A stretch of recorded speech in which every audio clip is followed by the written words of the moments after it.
Halo, selamat malam. Assalamualaikum warahmatullahi wabarakatuh. Pada malam ini kita akan memulai perkuliahan yang baru.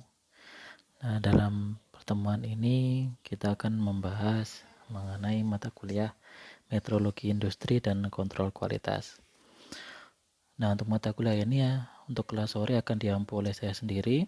Nama saya Kogi Soyo. Mungkin sebelumnya kita pernah bertemu pada mata kuliah yang sebelumnya. Oke. Sebelum kita mulai ke materi perkuliahan, terlebih dahulu saya jelaskan mengenai tata cara perkuliahan.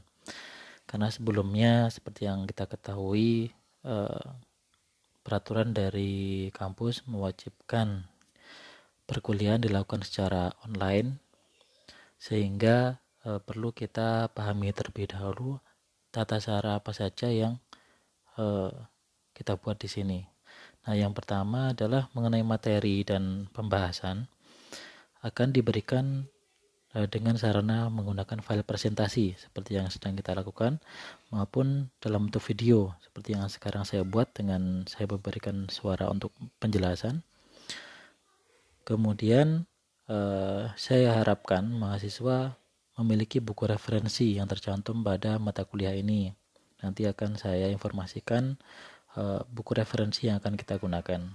Kemudian mengenai tugas di sini memiliki fungsi untuk sebagai tolok ukur tingkat pemahaman Anda dari materi-materi yang saya berikan sebelumnya, sehingga tugas ini sangat penting agar saya dapat mengetahui apakah penjelasan yang telah saya berikan itu Anda mengerti atau ada hal-hal yang masih perlu saya perjelas ataupun perlu saya ulang sehingga pemahaman Anda sesuai dengan apa yang saya harapkan, seperti itu.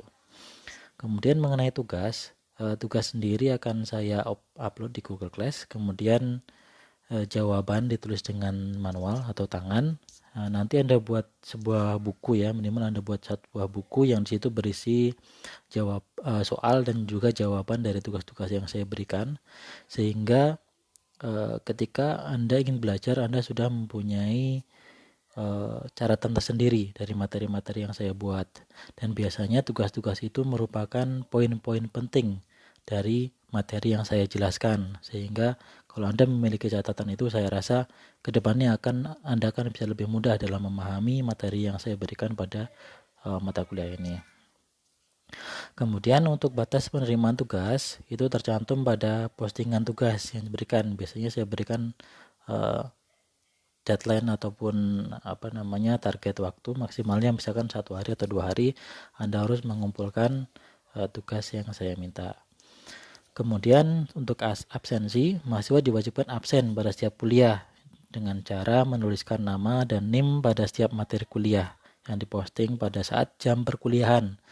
Jadi absen itu akan saya anggap atau saya terima apabila masih dalam waktu kuliah. Jadi di luar jam kuliah saya tidak menerima untuk absensi lagi. Kemudian untuk sistem penilaian tugas memiliki bobot masing-masing tugas 30%, UTS 30%, UAS 30%, dan juga absen 10%. Nah, di sini tugas UTS dan UAS memiliki bobot yang hampir sama atau sama ya. Jadi saya harapkan Anda bisa mengikuti kuliah ini sehingga tugas Anda juga bisa lengkap. Kemudian UTS dan UAS juga Anda harus ikuti agar nilai Anda minimal B seperti itu. Tapi kalau misalkan salah satu poin di sini misalkan tugas tidak mengumpulkan, UTS tidak ikut, nah itu mungkin poin itu akan sangat mengurangi nilai yang Anda dapatkan seperti itu. Oke, kita lanjut mengenai materi kuliah. Berikut ini merupakan materi yang akan kita bahas pada mata kuliah ini. Ada 3 bab utama yang akan kita bahas. Yang pertama tentang pendahuluan. Di sini berisi tentang karakteristik geometrik, kemudian penyimpangan proses, sifat komponen, dan juga kontrol kualitas geometrik. Yang kedua, spesifikasi geometrik, membahas tentang toleransi dan sesuaian. Kemudian yang ketiga adalah metodologi geometrik. Nah, di sini membahas tentang satuan cara pengukuran. kemudian jenis alat ukur, prinsip kerja alat ukur, dan sifat umum alat ukur, kemudian penyimpangan dalam proses pengukuran dan analisis data pengukuran. Nah, materi ini disusun berdasarkan buku referensi yang diterbitkan oleh ITB Press yang berjudul Spesifikasi Metrologi dan Kontrol Kualitas Geometrik yang disusun oleh Taufik Rosim. Seperti itu. Nah, saya harapkan minimal Anda memiliki buku referensi ini sehingga akan mempermudah Anda dalam proses belajar.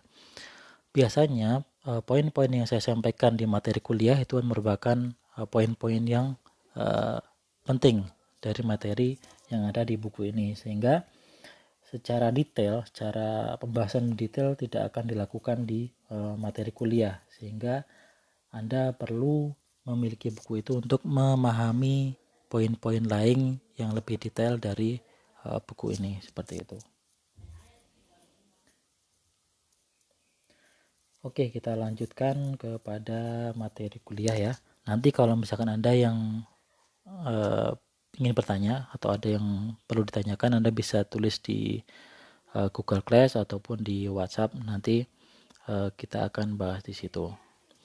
Nah, yang pertama pada bab 1 ini membahas tentang karakteristik geometrik. Nah, apa itu karakteristik geometrik? Nah, sesuai dengan namanya, di sini adalah geometri. Geometri adalah merupakan bentuk ya. Nah, jadi seperti Anda ketahui di dalam gambar di situ ada, saya menggambarkannya dalam bentuk piston dan juga connecting rod. Nah, pada mekanisme itu seperti yang Anda lihat terdapat berbagai macam komponen. Jadi tidak hanya terdiri dari satu komponen tapi beberapa komponen. Nah, di mana bentuk yang dibuat di sini, bentuk yang terbentuk seperti itu memiliki karakteristik tersendiri.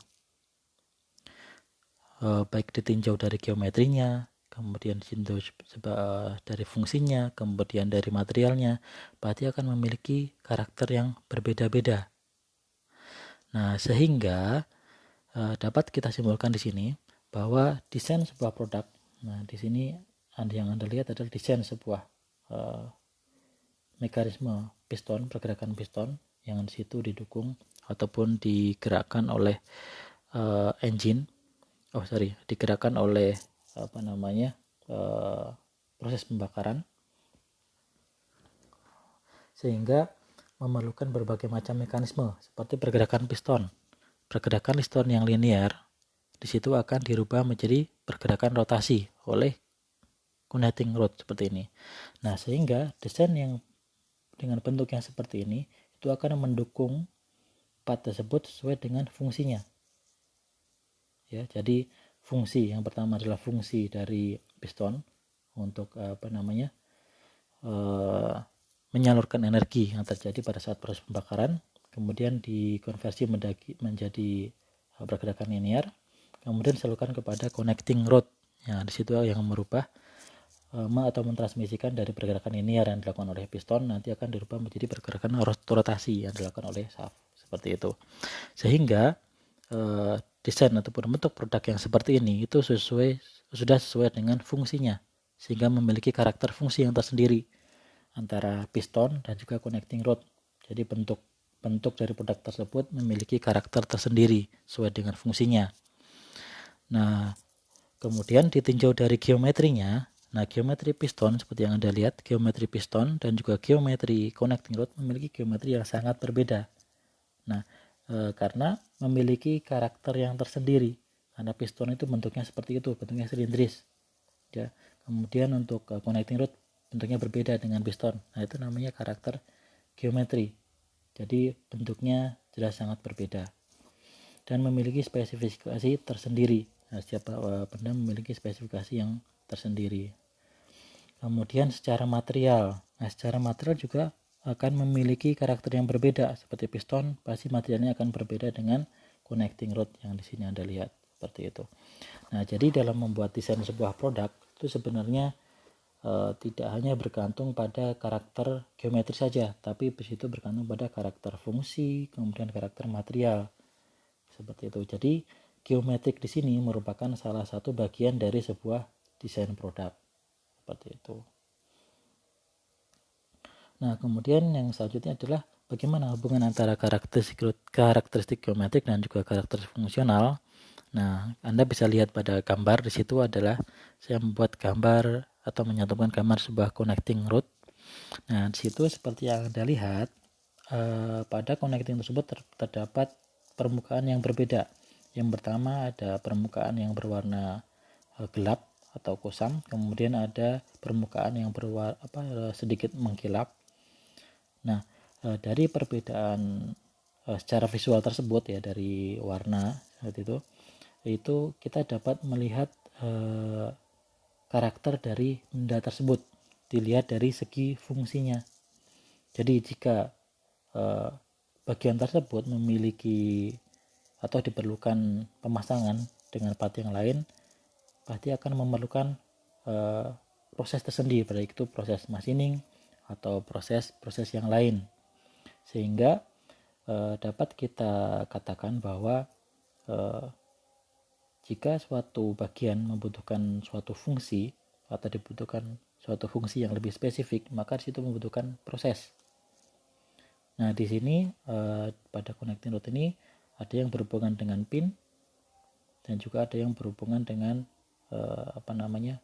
shaft. Nah, di situ pada bagian yang berhubungan itu membutuhkan proses machining. Nah, di situ pada visualnya kita bisa melihat bagian yang mengkilap. Nah, di situ berarti ada proses machining.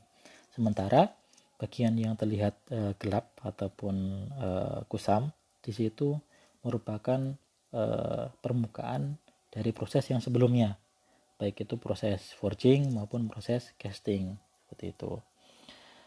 Sehingga bagian yang di machining pasti memiliki fungsi yang lebih kritis maupun spesifik dibandingkan dengan bagian yang lain, sehingga karakteristik geometri suatu produk sangat bergantung pada fungsi dari produk tersebut. Nah, seperti itu hubungan dari karakteristik geometrik dan juga karakteristik fungsional. Kemudian berikut merupakan salah satu beberapa penyimpangan dalam proses pembuatan. Karakteristik geometrik suatu produk dikatakan ideal apabila yang pertama adalah dimensinya teliti, kemudian bentuknya sempurna, kemudian permukaannya halus. Nah, itu merupakan 3 kategori yang apabila suatu produk itu bisa dikatakan ideal. Jadi dilihat dari dimensinya sangat teliti, kemudian dari bentuknya sangat sempurna, dan juga permukaannya sangat halus. Akan tetapi untuk mencapai karakter yang ataupun keadaan yang seperti itu sangat tidak mungkin sekali karena banyak faktor yang mempengaruhi. Nah, faktor apa saja yang mempengaruhi suatu komponen tidak memiliki geometri yang sangat ideal? Nah, ini adalah beberapa faktor. Yang pertama adalah penyetelan mesin berkakas. Nah, kita bisa lihat pada slide selanjutnya, di sini detailnya. Nah, Anda bisa melihat tabel di samping, ya. Di situ merupakan tingkat kekasaran rata-rata permukaan menurut proses pengerjaan. Ya, di situ pada kolom yang pertama, di situ ada cara pengerjaan. Sebagai contoh, saya lihat yang paling umum ya, ada proses turning. Ya, di situ ada poin proses turning. Kemudian ada juga proses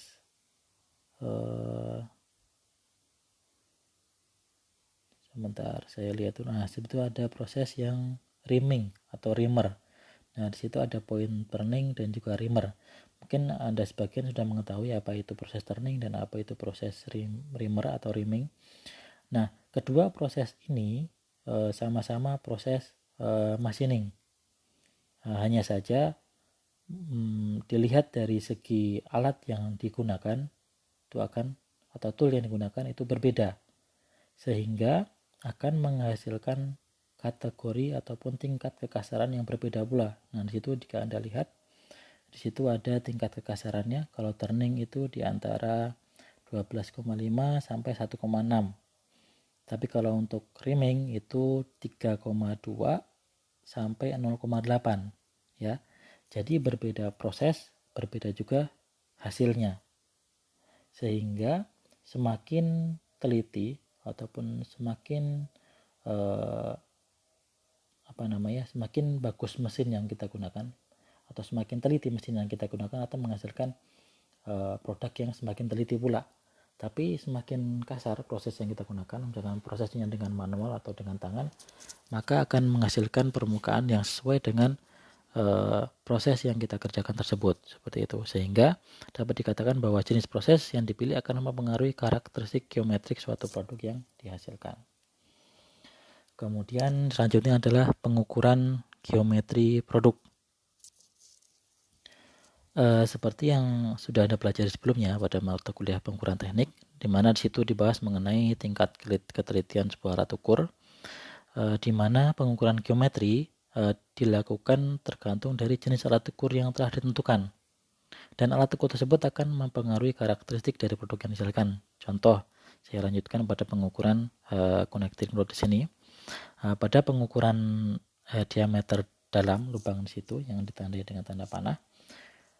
Dalam pengukuran diameter dalam sebuah lubang, di situ ada saya berikan contoh 3 opsi pengukuran. Yang pertama menggunakan vernier caliper, yang kedua menggunakan insight micro, atau yang ketiga menggunakan alat bantu menggunakan jig, go, dan no go.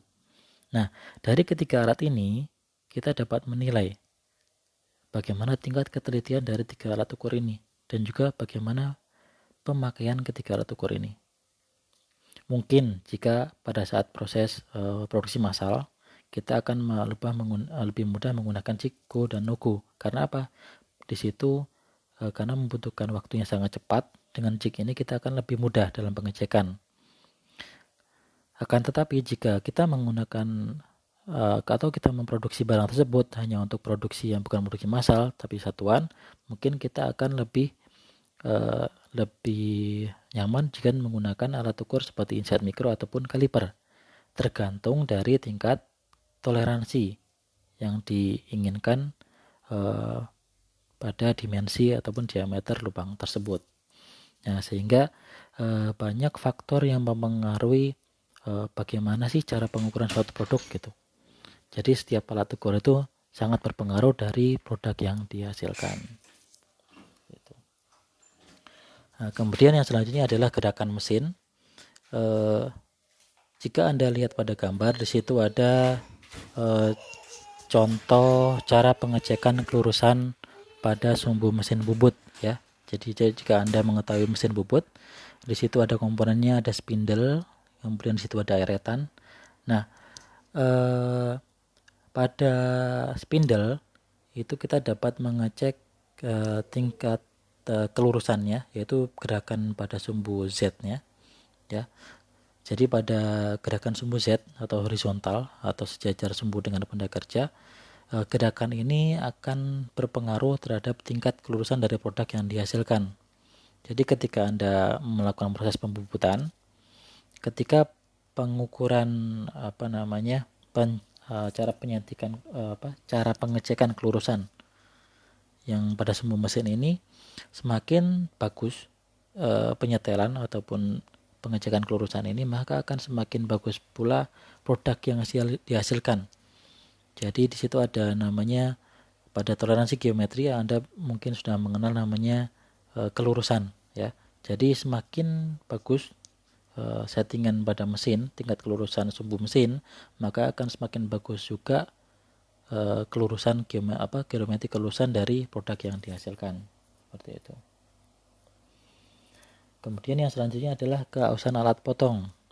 Nah, jika Anda memahami proses bubut, sini salah satu contoh alat yang digunakan, yaitu menggunakan pahat yang berbahan dasar karbide ya. Nah, bagian yang bersentuhan dengan produk itu terjadi pada ujung yang ditunjukkan dengan tanda panah. Nah, ketika ujung dari alat potong tersebut digunakan dan juga akan bergesekan dengan benda kerja, maka akan semakin lama akan timbul terjadinya keausan. Ya, seperti yang Anda lihat gambar sampingnya, di situ ada, itu namanya tingkat keausan. Nah, semakin besar tingkat keausan, itu akan semakin besar juga pengaruhnya terhadap produk yang dihasilkan. Jika dalam produksi massal, ya, dengan tidak dengan tingkat offset, ataupun di dalam setting mesin itu ada namanya offset. Jika dalam proses itu tidak dilakukan offset dan tetap menggunakan tool yang sama, maka semakin lama dimensi produk yang dihasilkan akan berubah mengikuti dari tingkat keausan dari alat potong yang digunakan, seperti itu. Kemudian yang selanjutnya adalah perubahan temperatur. Nah, seperti yang Anda lihat pada ilustrasi tersebut, situ masih pada proses yang sama, yaitu proses bubut. Nah, pada saat proses pemotongan logam yang di situ, proses bubut itu terjadi gesekan antara benda kerja dan alat potong, sehingga akan menimbulkan kenaikan temperatur, baik pada benda kerja ataupun alat potong. Sehingga kenaikan temperatur itu akan menimbulkan terjadinya pemuaian, seperti yang Anda lihat pada rumus. Di situ ada jadi setiap produk itu, setiap material itu memiliki koefisien muai volume. Nah, tergantung dari jenis material yang digunakan. Semakin besar koefisien muainya, maka akan semakin tinggi juga perbedaan geometri dari produk ketika dilakukan proses pemotongan logam tersebut. Seperti itu. Nah, kemudian selanjutnya adalah besar gaya pemotongan. Nah, seperti Anda lihat di ilustrasi di sebelah, itu masih dalam proses yang sama, yaitu proses bubut. Di situ ada cutting tool, kemudian ada chip yang dihasilkan.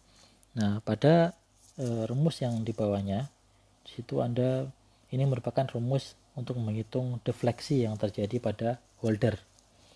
Nah, seperti yang Anda lihat, simbol defleksi di situ, rumusnya adalah dia dipengaruhi oleh berbagai macam faktor, ya, dan salah satu faktor yang mempengaruhi adalah huruf atau simbol huruf F di situ, yang merupakan cutting force. Jadi semakin besar cutting force, maka akan berpengaruh pada defleksi. Semakin besar cutting force, maka akan semakin besar pula defleksi yang terjadi. Nah, apa yang terjadi ketika defleksi semakin besar? Yang terjadi adalah ketidakstabilannya ukuran pada benda kerja yang dibuat, atau terjadinya fracture ataupun terjadinya chipping yang terjadi pada alat potong. Nah, yang akibatnya juga sama, akan terjadinya ketidakstabilan ukuran produk yang dihasilkan. Jadi itu pengaruh gaya potong terhadap geometri produk yang dihasilkan. Seperti itu. Oke, sekian penyampaian materi dari saya. Apabila ada yang belum jelas, silakan Anda ajukan pertanyaan. Nanti Anda bisa tulis di postingan yang saya buat. Jadi Anda bisa tuliskan pertanyaan di situ. Oke, sekian dari saya. Terima kasih dan selamat malam.